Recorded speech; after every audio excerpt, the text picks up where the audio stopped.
Hi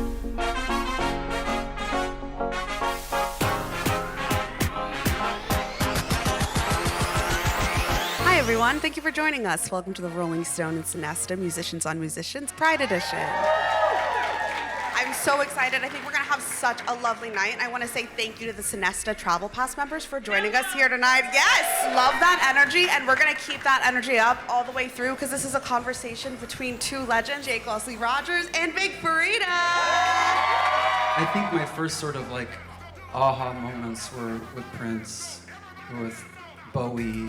One of my favorite songs growing up was Man in the Mirror, and I always would look at my reflection and say, this song is about me. How does it make you feel to know that you guys will one day be the queer elders that other people are looking at? I just live in my truth, and I want people to be able to see how I live in my truth, and they can do the same. You know, I just want them to look at me and say, that's a reflection of me, and if she did it, I can do it. I think the gift of being queer is that we get to wear our differences in a way that's really explicit.